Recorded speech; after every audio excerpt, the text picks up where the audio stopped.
I've spent over $3 million on Google Performance Max campaigns, and that has brought in over $30 million in revenue solely from the ads that I manage and consult on for our e-commerce clients. Now, I know that PMax campaigns can seem a little daunting, from the campaign setup to reading metrics to knowing all the fancy jargon, but truly understanding how to run Google PMax campaigns is the difference between a high-performing campaign and ads that bring in zero sales. So that's why I've condensed everything I know into a single video so that by the end, you'll have everything that you need to know in order to be successful with Performance Max campaigns today. But there is something that I need to tell you. If you don't have the attention span to sit through this entire video from start to finish, sorry to tell you, but you are definitely not going to be successful with Performance Max campaigns. Okay, firstly, we're going to get stuck into what a Performance Max campaign is exactly before we go inside the account and show you how to set that one up. And we're going to run through some of the high-level things that you need to know about a Performance Max campaign, whether it's the right fit for your business, firstly, before we even get into the account. So we're going to explain what is a Performance Max campaign exactly. So a Performance Max campaign, or PMax for short, it's Google's all-in-one campaign type that targets users across all of Google's inventory of placements. What does that mean?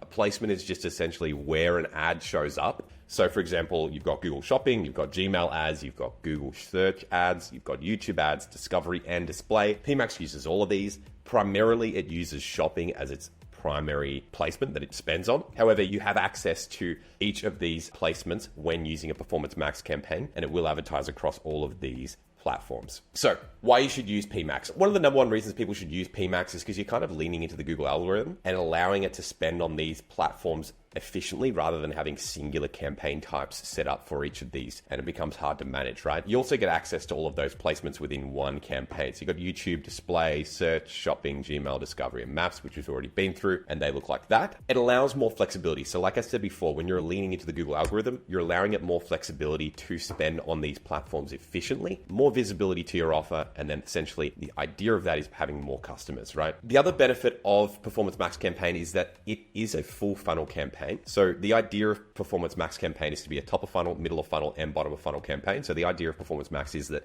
it will prospect for new customers on the top of funnel. It will then retarget them into the middle of funnel, and then obviously targeting customers on the bottom of funnel as well. So it acts as a top of funnel, middle of funnel, bottom of funnel campaign.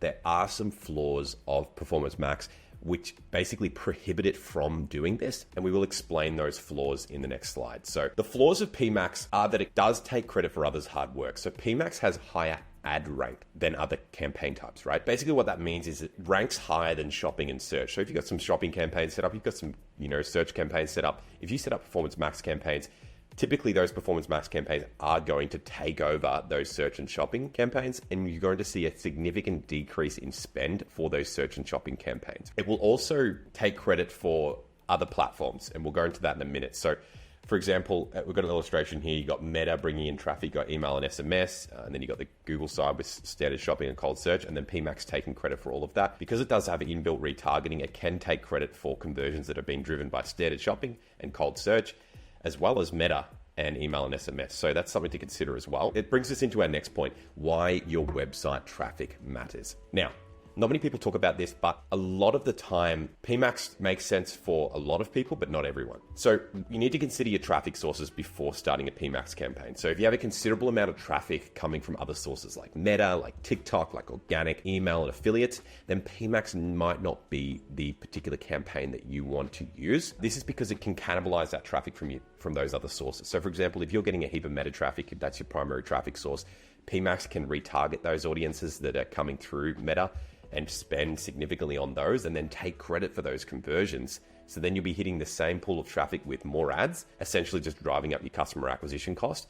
And PMax won't be focusing on prospecting for new customers for you. It will basically just focus on retargeting that existing traffic that you already have. So we have an illustration here of PMax just eating up Meta traffic, eating up TikTok traffic, and eating up affiliate traffic. That is what it can do if you have a heavy amount of traffic coming from those sources. Now, we do have some solutions to these flaws. So the solutions to these are enabling new customer targeting and or excluding brand. We'll go through these inside the account. However, I think they're not great strategies to fix the flaws of PMax. We have found really good success with running traditional campaign types. So if you're not familiar with them, search and shopping are the traditional campaign types that e-commerce brands use for Google Ads. And that is what we suggest doing if you have heavy Meta traffic. So running traditional campaign types, if your main source of traffic is Meta or other forms of traffic, like I said, there's a high chance that Performance Max could be feeding on this audience.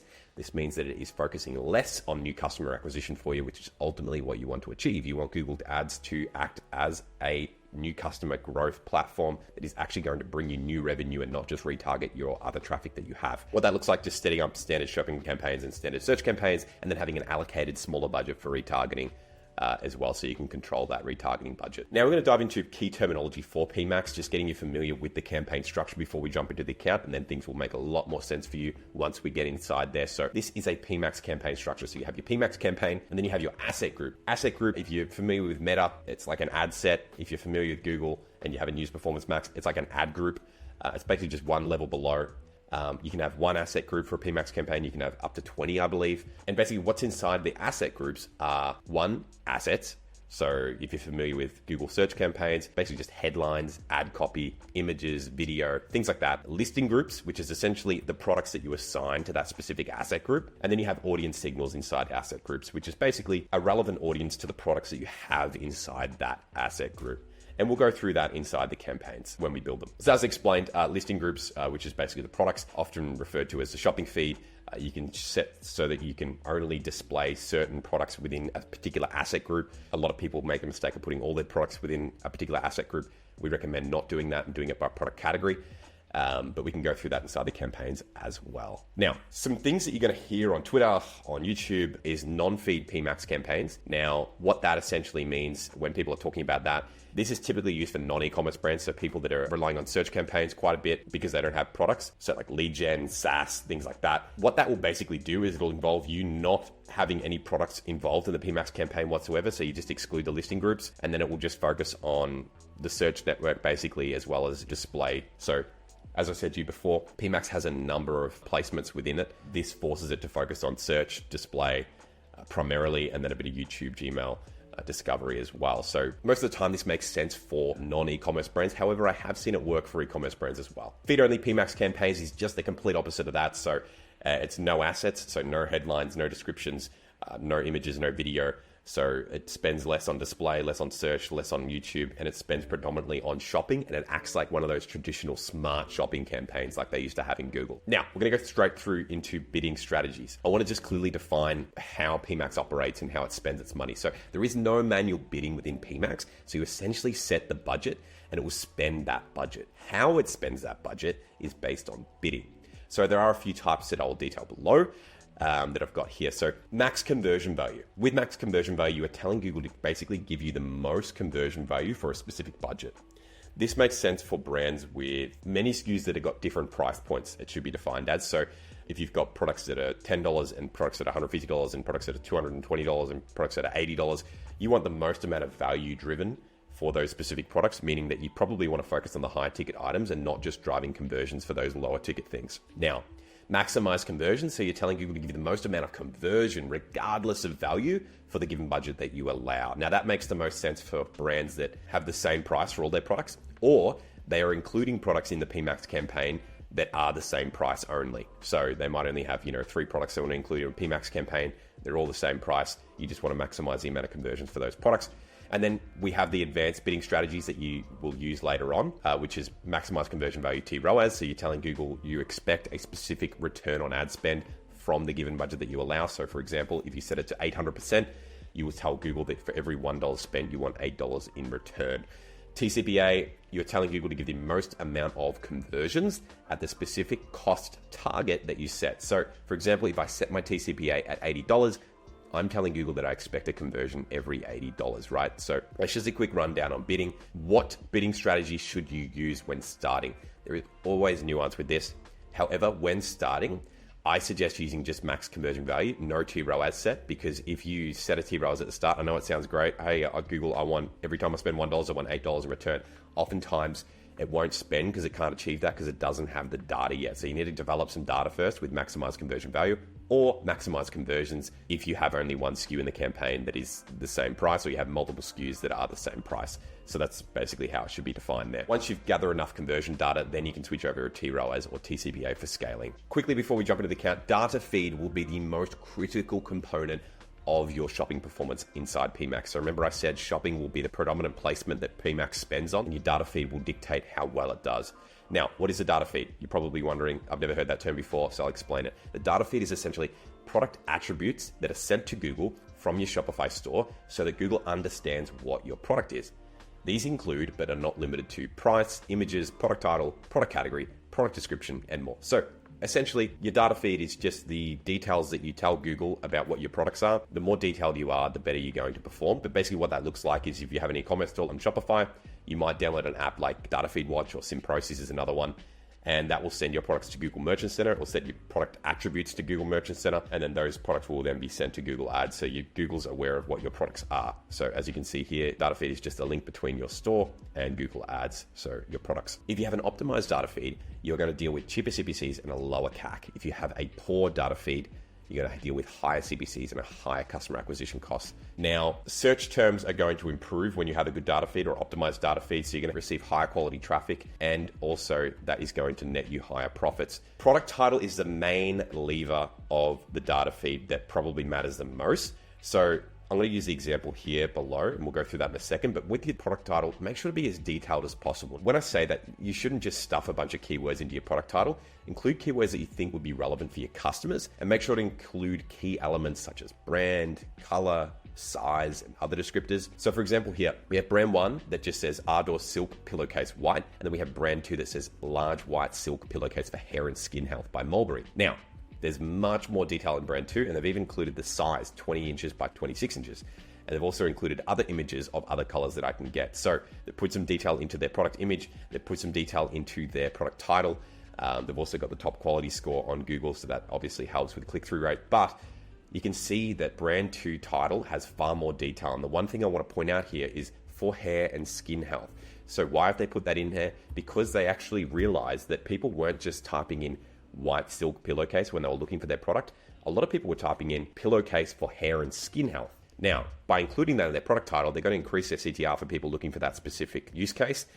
And if you're typing in hair and skin pillowcase, which ad are you more likely to click on, right? You're basically increasing your total addressable market by improving your product title. So I hope that's very clear there. You don't have to keyword stuff, but just try and be detailed and try and understand what your customer is searching for your product and include that in your product title. Now, we're going to dive straight into the account here and set up a Performance Max campaign. So one thing to check too, just before we create the campaign, just make sure that your conversion tracking is set up correctly. So basically you just want to go goals here, go summary. You want to make sure that your purchase conversion tracking is active, set to primary, and then everything else needs to be set to secondary. And you also need to make sure that your Merchant Center is connected to Google Ads before you're doing that. Now, we're going to create a campaign here. This is an existing account, so everything's set up. Conversion tracking is good. Merchant Center is obviously connected. Now, we need to choose our campaign objective. So what do we want the goal of the campaign to be? Do we want it to be sales, leads, website traffic, promotion, awareness and consideration, local shop visits and promotions, or create a campaign without a goals guidance? We typically want to press sales here. So we're going to click sales here. We're obviously going to optimize toward purchases. So that's good. We're going to hit continue. You can see a number of other campaign types here, but we're going to set up a Performance Max campaign. Now we need to select our Merchant Center account. So we're going to click on that one there. And we're going to call this one Performance Max Test. Okay.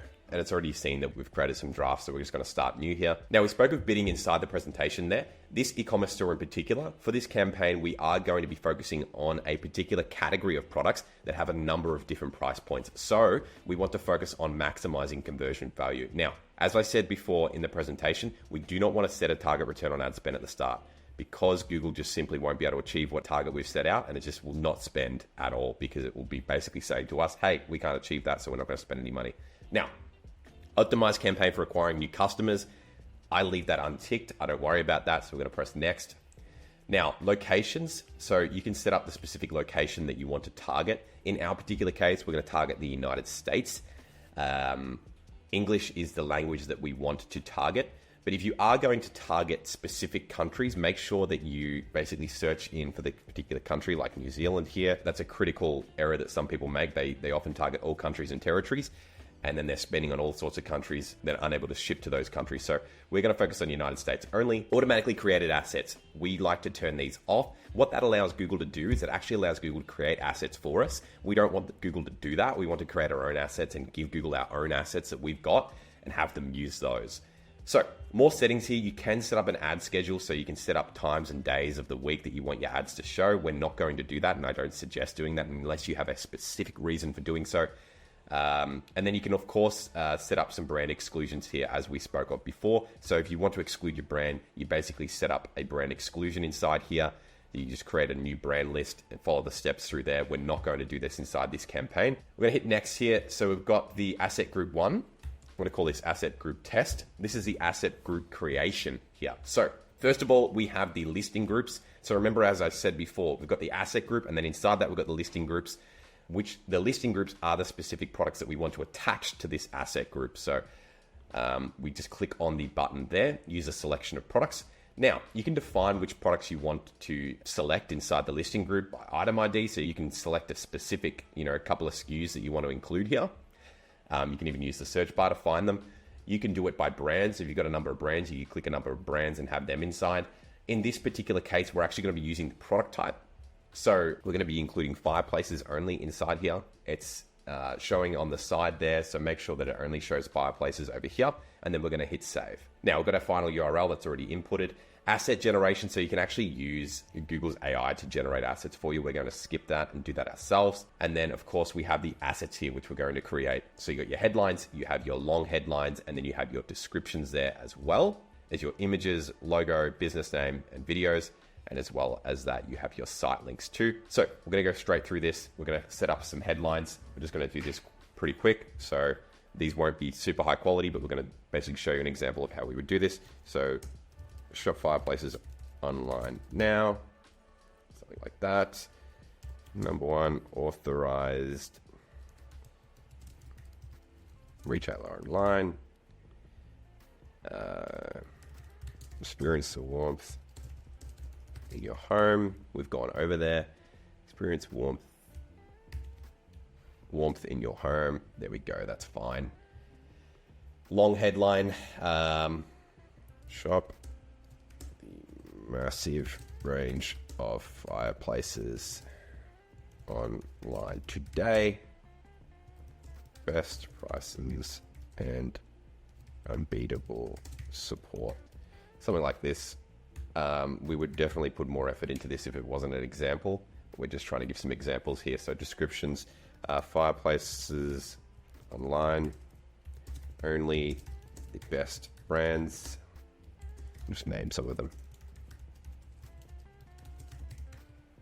Oop. Something like that. Need another description here. Experience the warmth at the lowest price online. Now, images. You can just input your URL in here. So basically, you just click on images, website or social. It's going to crawl some of your images here, and you'll be able to just click on some of these and include them. It's going to include some of these ones here, some of the nice looking images that we already have. Now, these will display across the display placements and also on our search campaigns. They won't actually show on the shopping campaigns at all, but that's where they will display. And then we'll just save. We'll add about 4 images there. You don't need to add a whole heap. You can add up to 20 if you'd like. And then, of course, you don't have to just use product images. You can even use other images that might have text overlay on them, speaking toward promotions that you have, sales that you have. So I'd suggest including those as well. But for the example, we're just going to use those images there. Include our logo here. Just make sure that's inputted. And then we've got to include our business name. Luxury Fireplace Store. Now, videos. You can basically just search YouTube. So if you already have a YouTube channel with your specific products, you can just search for your specific video on YouTube. We've already got some in here, so we're going to just include some of these that we've already got and save. You can add up to 5 videos. So I would recommend, if you have got your own YouTube channel, just use that. But in this case, we're just using some of these ones that are already existing on YouTube. Add site links. So this is important to add site links, add as many as possible. So site link text might be something like specific brands that you've got. So if you've got, I know this e-commerce store has, fireplaces like Modern Flames. Shop the Modern Flames fireplaces.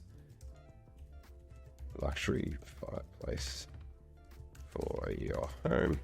And then you're going to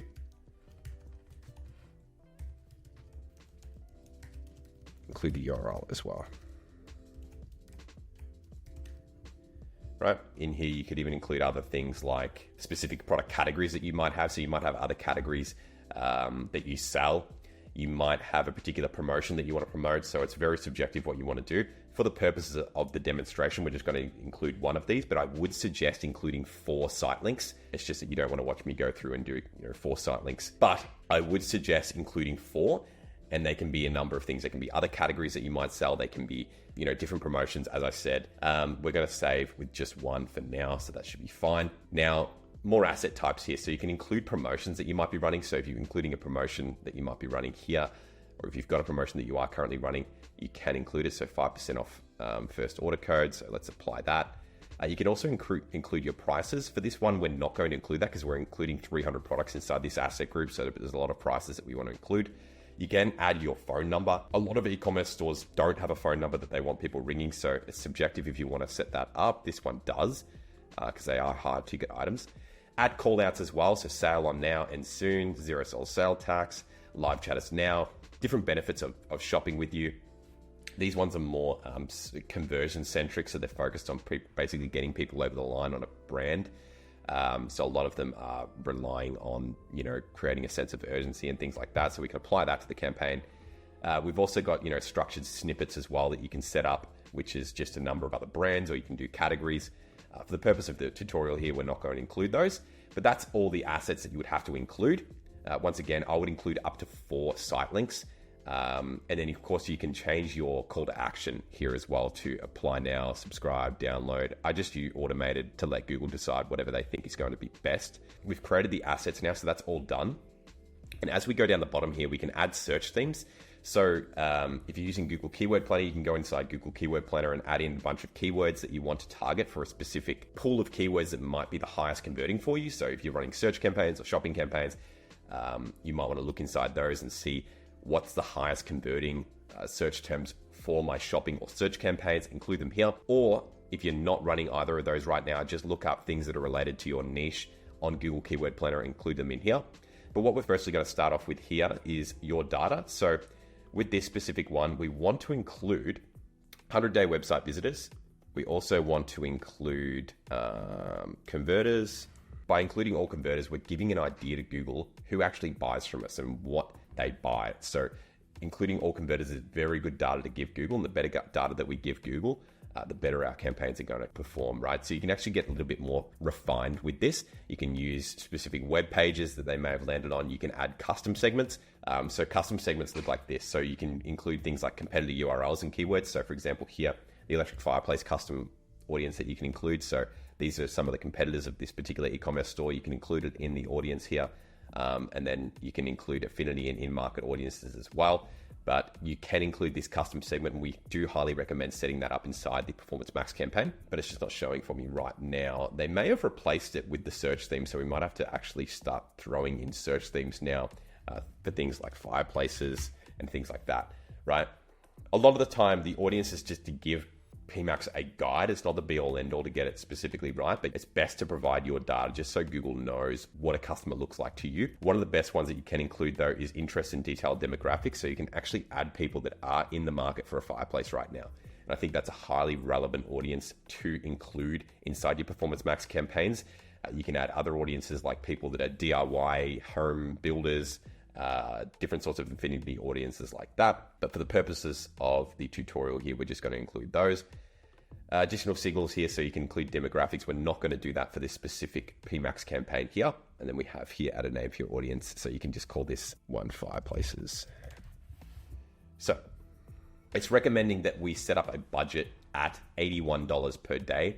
Now, my recommendation is to always start with $100 a day of budget. If you're tighter on budget, you at least want to allocate your customer acquisition cost on other channels, right? So if you just want to test out Performance Max, I would suggest starting with a budget that's at least your customer acquisition cost, so then you can at least get an idea or hopefully get one conversion per day on Google, right? So if your customer acquisition cost on Meta is $50 per customer, I would at least have a $50 per day budget for Performance Max campaign, but I suggest starting off with 100 to start.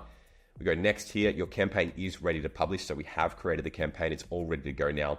We go down the bottom here, It may take a moment for it to load through. All right, now we're going to publish campaign. Okay, beautiful. Now we can check that our campaign has been set up. So as we can see here, Performance Max test campaign has been set up. It is enabled. How do we know that? Because we see the green button here. If it was paused, it would look like that. So it is enabled and it is running now. We are going to pause that just for now. Now we're going to go into segmenting PMax campaigns correctly. So we just set up a Performance Max campaign on the basis of advertising a particular product category for the purpose of the tutorial. However, one of the most critical parts of being successful with Performance Max is actually segmenting your products correctly within your Performance Max campaign. So the image below is going to detail exactly how you should do that. So when you're segmenting by asset group, each asset group should have a product or collection that is relevant to this specific asset group, right? You should only split asset groups by products or collections. You should not have duplicate asset groups. And what I mean by that is you shouldn't have multiple asset groups with the same products in them.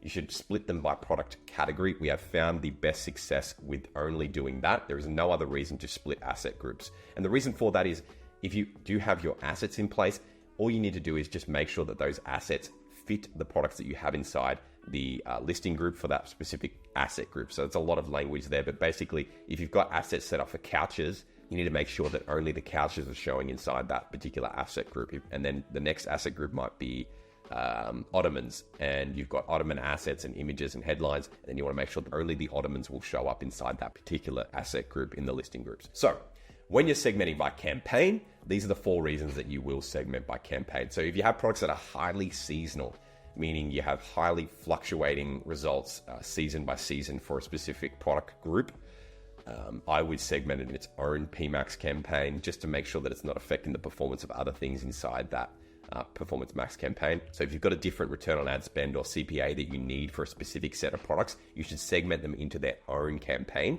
And the reason for that is because goals are set at the campaign level, meaning if you've got different products that have different goals that you require and you're putting them in the same campaign, then you're not going to be able to set different goals for those products, right? Location, always do that. So if you're advertising in Australia, New Zealand, UK, and the US, you should have different Performance Max campaigns set up for each location. The reason for that is because you will have a different return in each country and you should allocate budget accordingly. Now, the biggest one is winners and losers. You should allocate the most amount of budget to your winning products. And a lot of people make this mistake is they don't segment out their winners from their losers. So asset groups explain, we've already been through this. So each campaign has asset groups that house the products, the copy, the audiences, and the images and videos, which are all used to target highly relevant users across the various placements of Google. So with the asset group segmentation, as I explained before, you only split it by collection. So this, asset group segmentation here, collection 1 would have TV, collection 2 would have couches, collection, 3 has fridges. So each of those would be a specific dedicated asset group for each specific product collection. So I hope that makes sense. Now, when you are starting, this is how you should set it up. You should have your best sellers grouped into one Performance Max campaign, split by product category only in the asset groups. And that should have 60% of your budget. You should then get your average or low performers, only 15 to 20% of budget.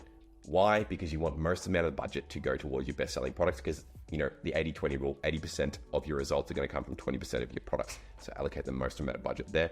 Then I would have a standard shopping, and that's just like a catch-all standard shopping and 20% of budget onto that. The reason I set up this is to just pick up those products that are not getting any exposure inside the PMax campaigns. It still shows them on the shopping network, and we can still see some results from that. So I'm just going to take you through analyzing data and how to read the data inside a Performance Max campaign. So when we go inside a Performance Max campaign, I might go through a live one just so it makes more sense. So once you're inside the campaign, you have the insights and reports here. Click on insights. What insights can do, you can get a whole bunch of good data from insights, right? You can look at your search terms that you're showing up for. That's the number one thing you want to look at. So you can see your overall performance across campaigns. I don't look at that too much. I don't look at the performance highlights that much. Don't look at this. I look at this. So your auction insights will give you an idea of the other dominant competitors that are within your specific auctions that you're trying to bid within. The reason I like looking at this is because you can start to look at what they're doing and you can start to mimic that. So what product titles they're using, what product images they're using, what offer they're using on their landing page, what pricing they're using, things like that. So this is very important information. And then as we go down here, we can actually see the search terms. What are search terms? They're essentially just the keywords that our Performance Max campaign is showing up for on the shopping network. So when our ads are showing, these are the specific keywords that are showing up. So double-sided fireplace, wood-burning fireplace insert, vent-free gas log set, double-sided fireplace insert. Very, very specific, relevant keywords.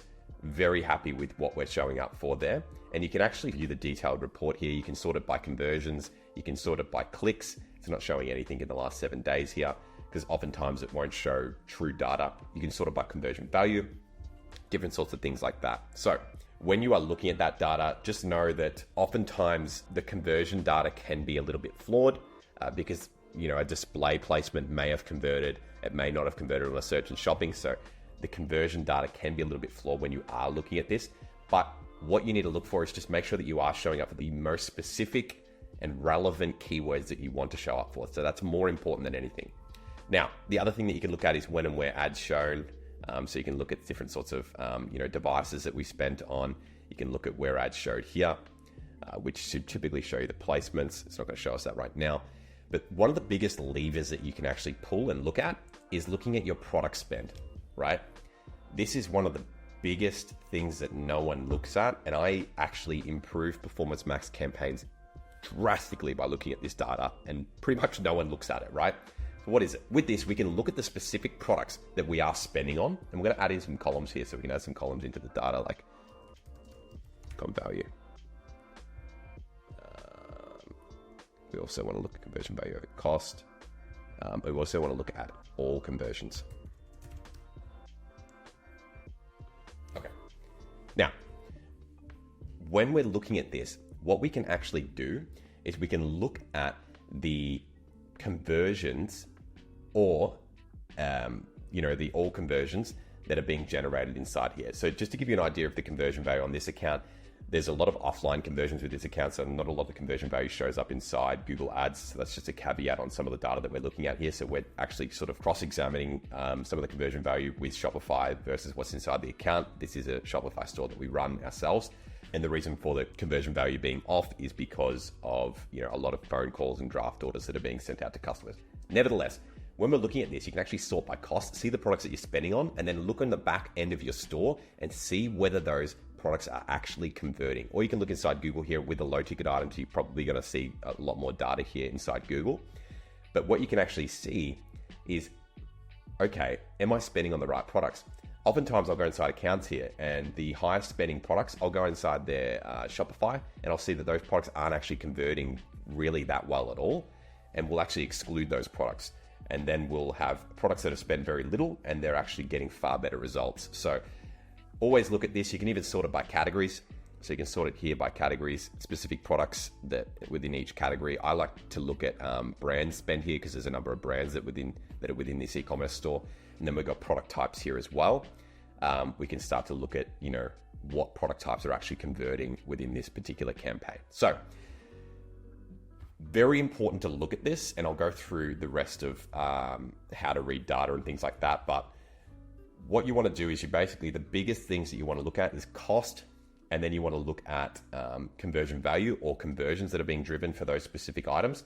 And then another secondary metric that you can look at to gauge performance is all conversions, because that includes add to carts and checkouts. And that's a good secondary thing to look at is, okay, it hasn't converted that well, but the add to carts and checkouts are quite high with a lower level of spend. Maybe we put more spend behind this product and it converts at a much higher rate with actual conversions, not just add to carts and checkouts. So very, very important to look at that. It's a really big lever that you can pull to improve the performance of your PMax campaigns. And we actually took a Performance Max campaign from basically, I think 28K of spend up until I think 45K of spend in a particular month, driving an extra 150 to 200K revenue just from doing that. So you need to start looking at these sorts of things. Now, optimizing PMax campaigns using the Insights tabs. So as you can see with the image here, we went through this before. You can actually sort this by conversions and see the particular conversions that have been attributed to particular search terms. You can also start to look at those particular search terms. And if they are not good, if you're looking at those and thinking, hey, these are not specific to my particular niche, these seem a bit generic, your data feed, your product titles need to be improved most of the time if that's the case. So remember the example before we gave where their product title wasn't all that optimized? That is going to result in poorer performance with performance max campaigns because it's just going to put it in front of, people looking for pillows versus people looking for white silk pillowcases for hair and skin health, right? Very distinct difference. For example, here, if you've got one product title, it's a 100-inch indoor-outdoor freestanding electric fireplace versus just indoor-outdoor electric fireplace, this one is going to perform better and give you better results, more conversions than this second one here. Because it has far more detail, far more descriptors. It makes the Google's job easier to find customers for you, right? So how to assess product spend? We've just been through that. Go and study PMax campaign, click on products on the left-hand side. We can sort the products by, what's spending the most, what's spending the least, performing the best, what's performing the worst. We can look at specific ones here. So this one spent $260, driven $2,600 in revenue. The conversion value over cost, which is the ROAS, is 9.9. That's very good, but we've already been through that. So as I said before, the Pareto principle. So if you haven't heard of what the Pareto principle is, it's basically the 80-20 rule. Roughly 80% of consequences come from 20% of causes, right? So how does this apply to us here? Well, most of the time, 80% of sales will come from 20% of the products we sell. So it is important we are able to identify these products using data. Learning how to read the data inside a PMax campaign on a more granular level like this will allow you to make much better decisions, right? So granular data like that, going through product spend, is going to allow you to find those products that are converting much better than the products that are not converting that well, right? So this client here needs a 10x ROAS. This product down below here is achieving a 6.7. Everything else is well above that, performing really well. Some inflated ROAS here with brand included, but 6.7x ROAS for this fourth product here. So it makes sense to exclude that product from the campaign because it's not performing at goal. And we have spent quite a significant amount on that particular product and it's still not performing at the level that we want it to. So just look at that data, assess it, exclude things that aren't performing well. Make sure if you're actually excluding it that you're actually spending enough to exclude it. So I don't want you excluding products that have only spent $40 or $100 or anything like that. This product has spent just as much as the one that had been performing the best, or just slightly below, and it's performing much worse. So it makes sense to pause it there. In order to pause particular SKUs, I've shown some examples here inside the slides, but I can show you exactly how to do that. So all you want to do is you want to go to the asset groups, you want to go to the listing groups, and then you can, if you've got a particular product that you want to exclude, so let's just make sure we include all of our products in here. Just save. Let's say we want to exclude this particular product here. We just press exclude and we'd exclude that product. So that's exactly how you do that. So pretty simple. Now, I think product spend and finding these golden nuggets is the biggest lever that you can pull because you just want to put more money behind the products that work. And a lot of the time, you don't need an agency to run your ads. You can pretty much just go through your product spend after you spend a bit, isolate the products that are actually performing the best, pause all the ones that are not performing that well, and you'll actually perform at a much better return on ad spend than you ever have before. And I call those golden nuggets. If you have determined that a product performing quite well is not receiving enough spend, you can segment these products into their own campaign. So you might, segment them into their own PMax or standard shopping. And this will allow you to dedicate specific budget to that product and see if performance holds or stays above goal with more spend. You can also assess PMax asset group spend. So you can look at particular asset groups here. We've only got one asset group inside this particular campaign, but you can actually look at the asset groups. Let's say we had more of these. We can actually look at the asset groups. We can add in things like cost. We can add in things like all conversions. We can add in things like conversions, things like that. You can apply it here. Right, so we can see that it's got two conversions from $2,800 of spend. These are high ticket items, so that's very normal. And it's had about 64 add to carts from that. So you can actually start looking at the granular data on a more granular level. You can figure out which asset groups are performing the best. You can figure out which asset groups are performing the worst and start to make decisions from that. So we've got an example here. Asset group 1 here has spent $300, 2x ROAS. Asset group 2 has spent $244 at a 10x ROAS. So it's very clear that we need to fix something that's in asset group 3 and 1 because they are not performing that well in comparison to asset group 2. So digging deeper here is the key. So you want to check, okay, what's going on inside asset group 1 and 3? Which products are actually being spent on? Are we overspending on particular products inside those asset groups? Any poor performers taking up most of the spend there? Can we pause some products? Are we being undercut by competitors on those products in asset group 1? Is there a massive promotion going on for particular competitors? Is my ad copy and audience signal actually relevant for that particular asset group? Is there a landing page issue for that asset group? Like, am I going on my landing page? Is the page speed too slow? Is the product out of stock? Is there issues like that? You just need to dig a little bit deeper. If you still can't find an issue, I would simply pause asset group 1 for the time being, and I would look to separate asset group 3 into its own PMAX campaign, or asset group 2, I think it was, into its own PMAX campaign, and spend more on that particular asset group because it's netting such a better return than those other two. So, asset improvements. In order to improve asset performance, we would need to make database decisions on each asset. So, Google allows us to see this data, so you can actually see the data on how assets are performing. So, we've got an example here. So, we can basically just click on assets on the side here. You just basically go here, click assets, and then click assets here, and it will take you to the screen like this. You can see which assets are actually performing at a low rating and which ones have the best rating. So any ones that are performing below good, so low, I would just remove that headline or that particular asset and just introduce a new one. Everything that's performing at good or best, just leave it as is. So that's pretty simple. You want as many good assets as you can over time. Now, excluding brand, we spoke about this before. It really depends whether it makes sense for you. I typically don't exclude brand.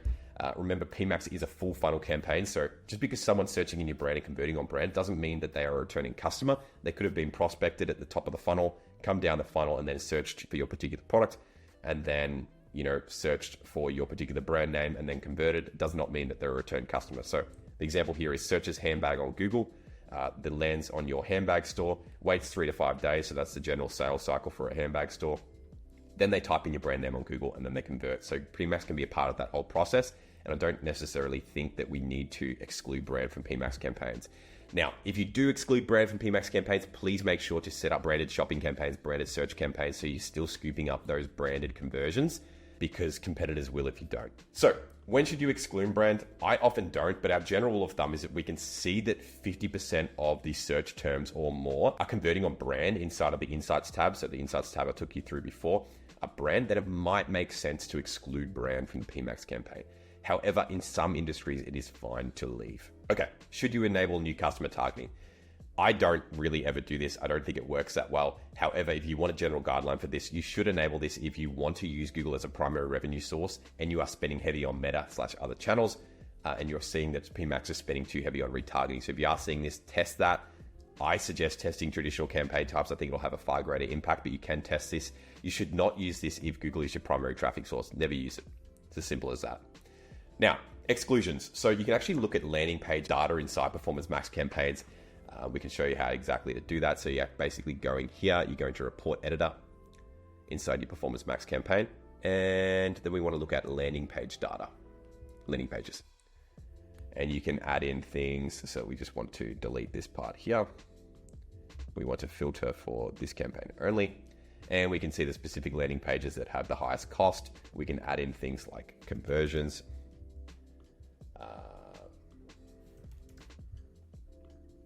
I'm using all conversions a lot here, and that's because it's a high ticket store. There's a lot of phone calls, so the conversion data doesn't show up inside the account. I believe this is like an 8x ROAS, this account, but it just doesn't show up inside the account because the draft orders, a lot of people are calling and then, then placing orders over the phone.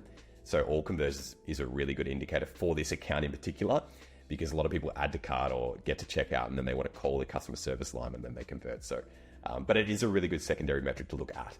So you can see the ones that are generating the most amount of add to carts, and you can set up exclusions. So you can exclude particular landing pages if you're finding that it's not converting that well for you. So it's a really good way of just getting a bit deeper in the data and excluding things that might be spending a heap and not actually converting for you. So you just exclude URLs inside you do it at the account level. Just go to the settings there, content suitability, and then you put the particular URL in there, and you can exclude it from the Performance Max campaign. Now, right to the good stuff. So scaling PMAX campaigns in 2024. Now, there is no one way of scaling PMAX campaigns. You can scale PMAX campaigns in many different ways, and we're going to talk about these particular ways that you can scale PMAX campaigns in 2024. So now that you're here, you understand how PMAX works, understand how to read the data, how to set up a campaign, and how to optimize that campaign. Now we'll go through the adjustments and strategies you need to take in order to scale PMAX effectively and efficiently. So, vertical scaling. If you're not familiar with what that is, vertical scaling just means increasing the budget, right? It's a pretty common scaling method for pretty much any ad platform. Now, there are a few considerations when you're doing that with Performance Max, right? You should only increase the budget once you are seeing results / happy with your current results. You should not increase budget if you are experiencing poor results currently. Increasing the budget on a poor performing campaign will not improve the results of the poor performing campaign. It will only increase the amount of spend that you are going to spend on a poor performing campaign. Now, 20% is the golden rule of vertical scaling. So what does that mean? You don't want to drastically increase budget with Google PMax campaigns. I know other platforms you can sort of just up budget, hundreds of dollars or even thousands of dollars at times. However, with Google PMax campaigns, we recommend that you increase the budget by 20% every 5 days. And the reason for this is because it can be a little bit temperamental with the algorithm. And oftentimes, if you're going to increase budget too drastically, it will shock the algorithm. It will start to perform a lot worse. You need to give Google the wiggle room to adjust. And 20% every 5 days seems to be the perfect method of doing that. Now, the next scaling method that not a lot of people talk about, but this is called product / collection segmentation scaling. Now, this is a title that I completely made up, but this is something that has seen really good results for people that we've worked with. So let's say you have a product / collection and it is performing exceptionally well. You need to identify that product collection. You probably have an idea of what it is if it is performing really well, right? And you need to exclude it from the campaign. Then you would create a new Performance Max campaign with only that product / collection and allocate an individual budget to that campaign. So this should only be done with a heap of data to back up your decision. And this is going to vary account to account. So this should not be done each time the product collection performs well. However, if you've got something that's performing extremely well and just well above everything else, you can actually exclude that from the campaign that you have it in and put it into a new campaign with its own budget. Depending on certain circumstances as well, you can actually leave it in that campaign and exclude everything else and then put everything else in its own Performance Max campaign. Either way, it really depends on how much better it's actually performing. If it's only performing incrementally better, but you've got enough data to make the decision, I would exclude it and put it in its own Performance Max campaign. If it's drastically better and just beats everything else, I would exclude everything else and put everything else in a Performance Max campaign by itself. So the idea of this is basically, once you get something that's actually working, this is the most scalable method because you're actually just putting the most amount of budget behind the particular collection that's working the best. And you can actually vertically scale this really, really well with TROAS bidding or maximize conversion value bidding. Works really, really well.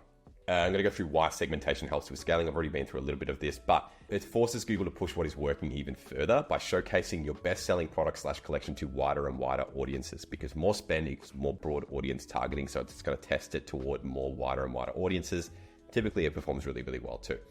So we'll still need to spend the budget amount on the campaign the product / collection was previously in. Therefore, it will actually push the products in the previous campaign even further than before, increasing exposure of those products, and it might actually improve the performance of those products, and you might find more winning products or collections from excluding it out of that campaign, right? This happens time and time again.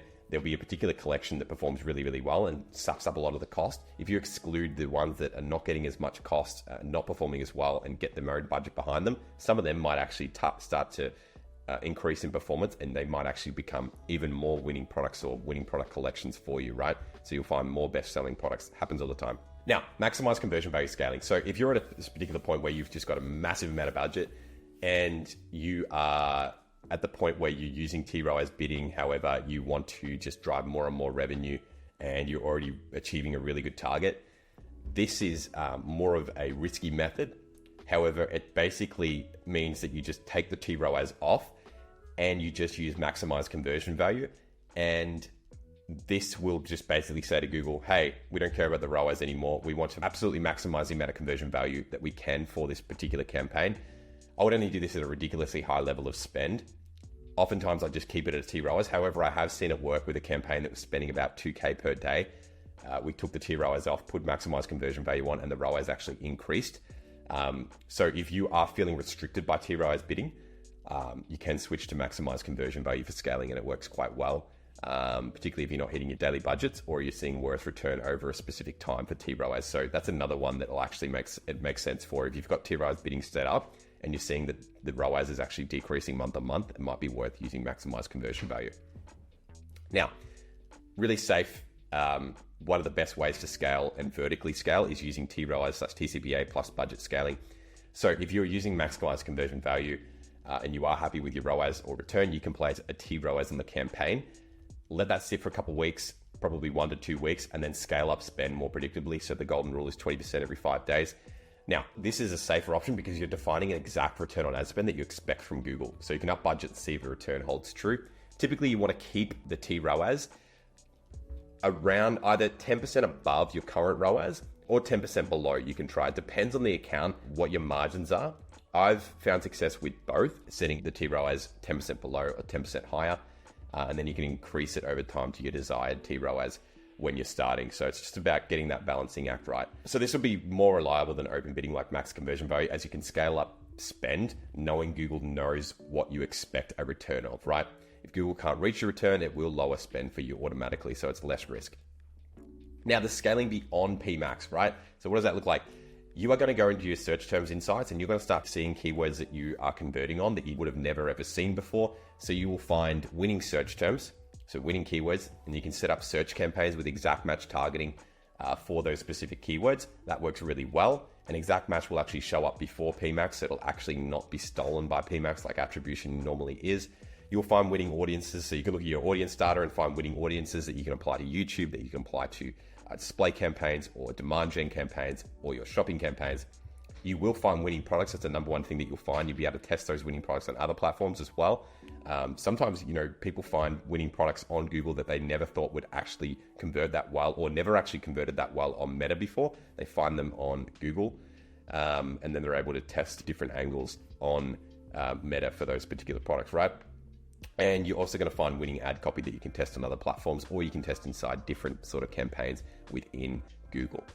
So your action summary for PMax success based on your situation. So if you're a beginner, this is your checklist, right? So if you're just starting from scratch and you haven't got any meta traffic, so if you've got meta traffic, use the traditional campaign types. Don't worry about PMax. But if you are, starting from scratch and you have not set up a PMax campaign before, you should be setting up a PMax campaign ASAP. You should use our framework for segmentation. So remember when we went through the framework for segmentation, where we told you how to split campaigns, why to split campaigns, how to split asset groups, very, very important. Then you should learn how to read the data. So use this video to learn how to read the data, learn how to optimize from that data. Once again, use our framework for optimizing from that data. Start to make decisions, pause products that are not working, start to improve your data feed based on the search terms that you're seeing, and then implement our framework for scaling. So as we just went through, start to apply that logic when you're upping your budgets, only using 20% every 5 days, putting your TROAS either 10% below or 10% above. Both can work. Now, if you already have a PMax campaign set up, a lot of the time what people do is just have a PMax campaign set up with a catch-all, so they have all their products inside one PMax campaign. What I would suggest you do is start to look at your product spend, see what's converting better, and then just leave the products in that are converting better. Remove all the products that are not performing as well or not even spending, put them in a different campaign. So segment them out. So segment your PMax best sellers into their own PMax campaign, or leave them in the current PMax campaign that you've got. Segment out all the mid performers or the low performers products, put them in a different campaign, and then allocate budget accordingly. You'll see much, much, much better results doing that. Now, if your main source of traffic is Meta, like I said before, you should just start with standard shopping, standard search campaigns, and then have display for retargeting.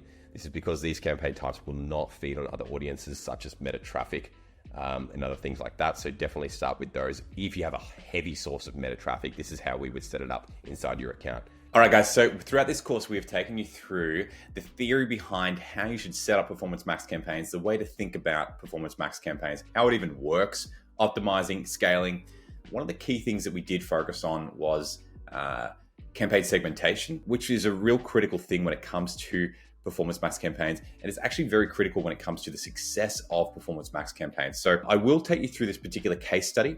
Now, the reason I'm going to take you guys through a case study is because we've gone through a lot of theory-based stuff, but I wanted to give you guys sort of put our money where our mouth is and give you guys an understanding of how you can actually apply that theory in a practical sense inside a Google Ads account, and an actual example of where it was applied and had amazing results. And recently, right? So this is only in August that we had this result, and this will be, whether you're watching this now or whether you're watching this in 9 months' time, this logic will apply always, because segmentation is the key to really scaling Performance Max campaigns. And it's also very key to scaling Performance Max campaigns with predictability. And I'll touch on that as we go through this. So what I'm going to take you through in this case study It's a particular case study that we had with one of our clients that we took from 600K revenue per month to $1.2 million in revenue per month within 30 days of working with us. And that was with Performance Max campaigns only. So they pretty much only use Google Ads as their primary traffic source, a little bit of spend on Meta. We're going to take you through that, take you through just a quick revision on segmenting by campaign, just to give you guys an idea of exactly when you should do this, because it's very important that we run over this again and give you guys an idea of why we did this. We're going to take you through the account structure beforehand, how we actually structured up the account in August in order to get the results for this particular client using segmentation, the effect it actually has as well. So we're going to cover the effect that these changes actually have on a Google Ads account, as well as what effect it actually had on this particular account. So without further ado, let's get into it. So as I said, 600K a month revenue to $1.2 million a month revenue within 30 days with the same ROAS. We doubled ad spend, we doubled revenue. I want to quickly run over it because this is a really critical thing when it comes to Performance Max campaigns is when you should segment by campaign. So I often go inside Google Ads accounts, and one of the biggest mistakes that they make is they either just have like under segmentation or over segmentation. What's under segmentation? Well, oftentimes they'll just have one campaign. It's got different locations in it. It's got different product collections that have different ROAS goals in it. It's got different sort of products in it that are selling really well and other products that are selling really poorly. And the issue with that account can pretty much be fixed by segmentation and making sure that we're segmenting by these things. Now, I also see over segmentation. I see people creating 20 PMax campaigns and segmenting their entire Google Ads account, which also causes issues because basically when you're trying to scale campaigns, it's very imperative that you have at least 30 conversions in a month for a automated bidding strategy to work in an optimal manner, right? So for TROAS bidding to work really optimally, for TCBA bidding to work in an optimal manner, you need 30 conversions in the one campaign. If you're spreading out those conversions amongst 20 campaigns, it makes it very, very difficult to scale that account, scale those Performance Max campaigns. Now, this is not to say that you should never do this. You should never have 20 PMax campaigns. It's just the case that 95% of the time you should not. And only very high level accounts that have a reason for doing so should do that. Now, the biggest mistake people make is that they start seeing some things perform and they start just over segmenting, right?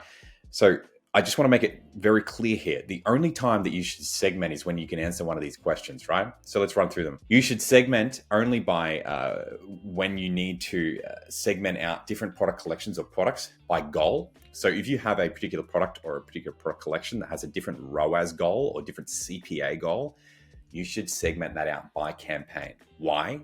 Because if you are going to keep products in the same campaign that have different goals and different TCBAs, the TROAS bidding, the bidding and the budget that you're allocating towards those products, it's controlled at the campaign level. So you actually can't control the exact target that you're giving Google unless you segment into its own campaign. So you have those products that have a uniquely different goal. I would always recommend segmenting them into their own campaigns. Same goes CPA, ROAS, it doesn't matter. Just make sure that you're segmenting that because you control it at the campaign level, meaning you cannot control it inside the campaign and have different goals set inside the campaign. You cannot control the different budget inside the campaign. You need to segment it out.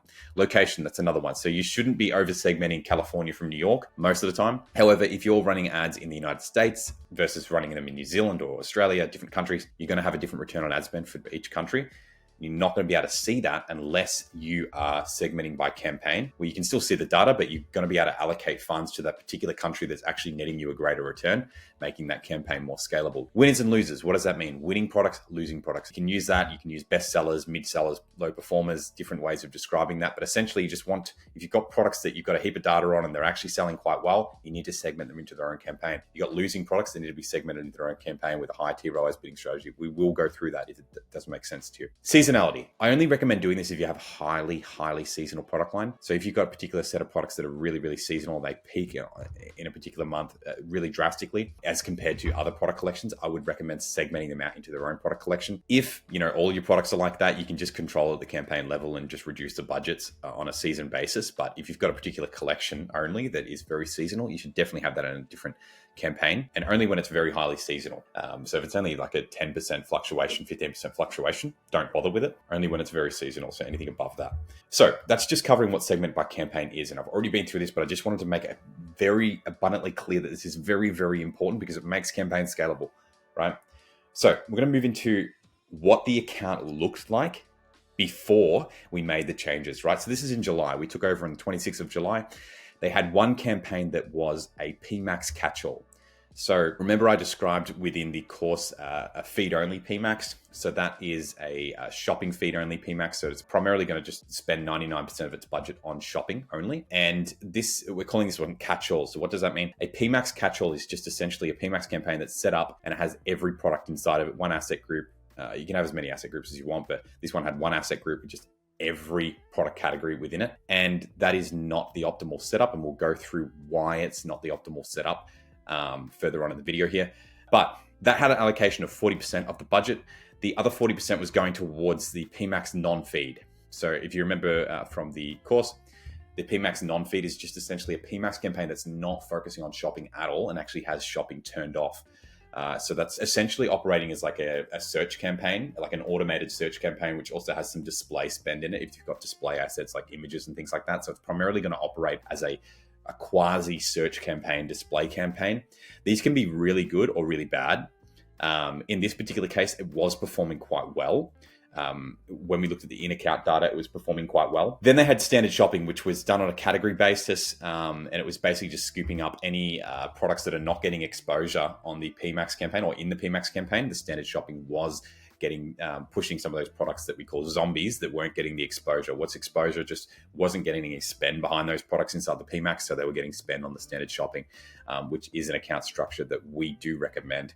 Now, all of this was set up with T-ROAS bidding strategies. So I believe, I don't remember the specific T-ROASs. We've adjusted them, we adjust them on a week-to-week basis a lot of the time, depending on what sort of volume we're getting.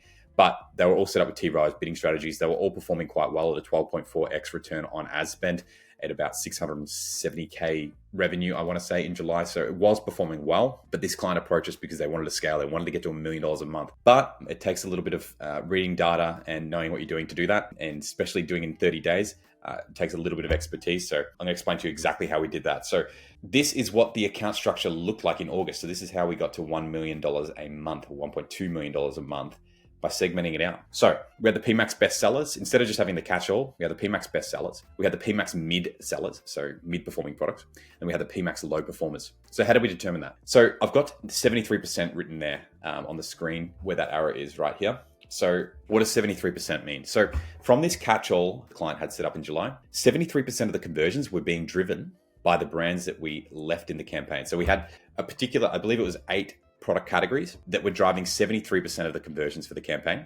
So we decided we're going to leave those in there, because when you're removing product categories from a PMAX campaign, especially a catch-all, you can't just remove them willy-nilly. You've got to remove them and also protect the performance of the campaign. If the campaign is performing well, you want to protect the performance of the campaign, even though you want to scale the campaign, right?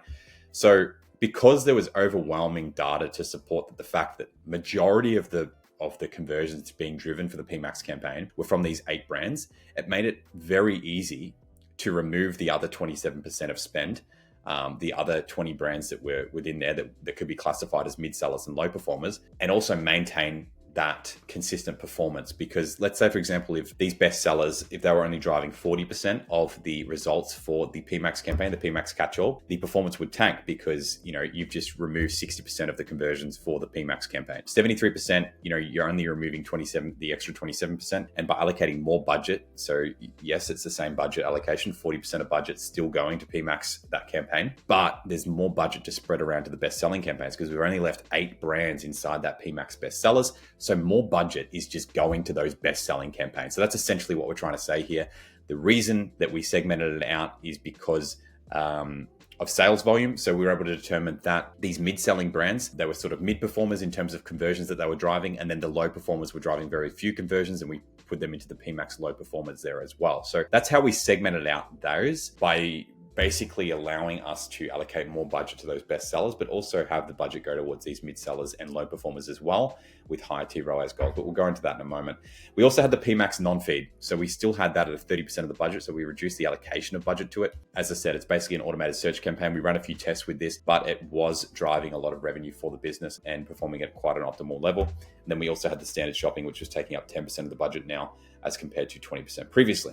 But we're going to take you through what effect this has. So it all makes sense when I'm talking about it theoretically. But once again, this strategy, it allocates more budget to products driving the most amount of revenue. So by segmenting this out, when we're adding more budget to that PMAX best sellers, we're actually allocating more spend to the products that are driving the most amount of revenue. If we were to allocate more budget to the catch-all, there's no guarantee that budget is going to go towards those best-selling product categories. It could be spread or balanced between the other product categories that were mid-sellers and low performers rather than going towards the best-selling product lines. Now, the reason that most people have problems when they're allocating more budget to campaigns that they see a poor ROAS is because that's exactly what happens. There's a few other reasons that this happens, but oftentimes they've got everything sort of consolidated into one. And when they up the budget, they're kind of just increasing the budget across 25 different product categories rather than increasing the budget to the 8 product categories that are driving the most amount of revenue, which would have far more of an impact, right? You're only seeing an incremental effect when you're evening it out. So it also allows less budget to products that are driving less revenue. So by segmenting out those products that are just mid performers and low performers, we're able to put an allocation of a smaller budget toward those campaigns, and we're able to allocate less funds towards them because they're driving less revenue for our business. So we want to allocate less funds to them. We can't do that if they're all in the one campaign, right? Quite simple concept. We're also expecting a higher performance from Google for those mid to low performers using higher TROAS bidding. We're putting them into their own budget, but you also can't control, as I said, if you've got a different goal for each product line, you can't do that all in the same campaign. So by segmenting these out, you're able to tell Google, hey, we still want to advertise these, but we expect this sort of return on ad spend. You're currently getting X, we expect this. You have a high TROAS bidding goal as compared to previously for those particular product lines, and you're expecting high performance from Google, and we're able to achieve that for this client.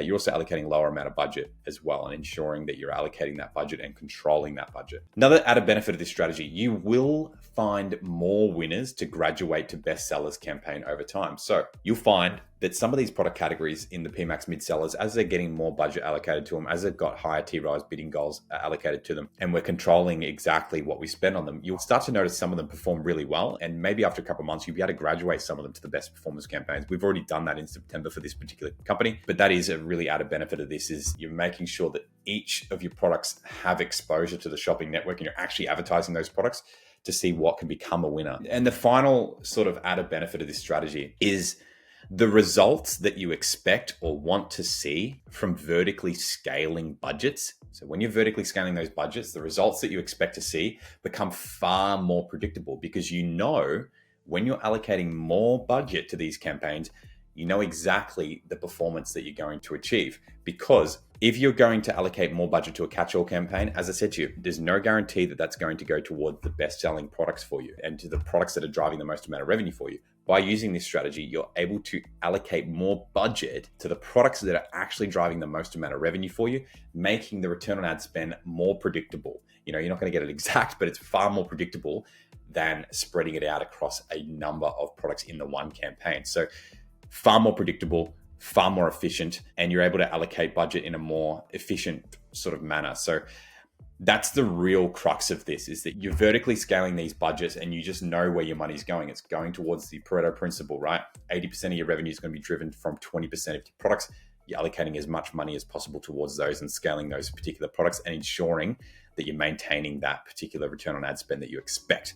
So I'm going to run through some quick numbers to finish off here. As I said to you, they went from 635K to 1.21 million. There's the screenshots there. There's also a testimonial on our YouTube channel that you can check out. But July, their spend was 48K. Their revenue was 635K and their ROAS was 12.4. So we doubled their ad spend using Performance Max campaigns and then doubled their revenue as well. So we're able to provide linear scale and linear growth through the use of Performance Max campaigns and maintain the same amount of ROAS. Still on track this month to do 1.2 in September, and I predict that we'll even go higher than that in the coming months. But this is kind of just a quick case study on exactly how you can use segmentation to allow yourself to have more predictability when you are scaling budgets, because you are sure that the money that you're actually spending is going towards the things that are driving the most amount of revenue for you. So I know I'm trying to say that as clear as possible, but there is so many accounts that I go into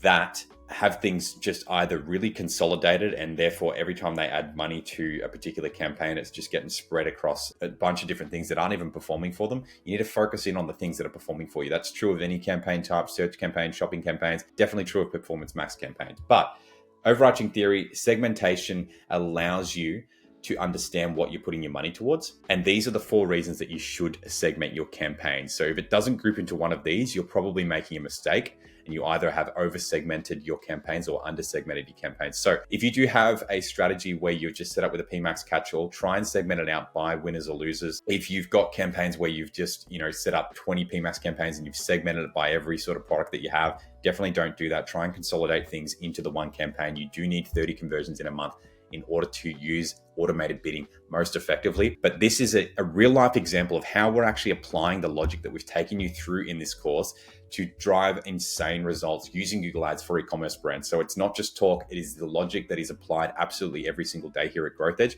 and something that we're seeing drive insane results for people. So that's just a real life example, guys, of how you segment out campaigns and the case study that we had there. So I hope you guys enjoyed that particular case study. If you do have any questions about it, just drop a comment below. So that was my full course on Google PMax ads. This document is available in the description of this video. If you have any questions at all in relation to Performance Max ads or Google ads in general, comment them below and I will get back to you. Also, YouTube thinks that you should watch this video here. So let's see if they're right.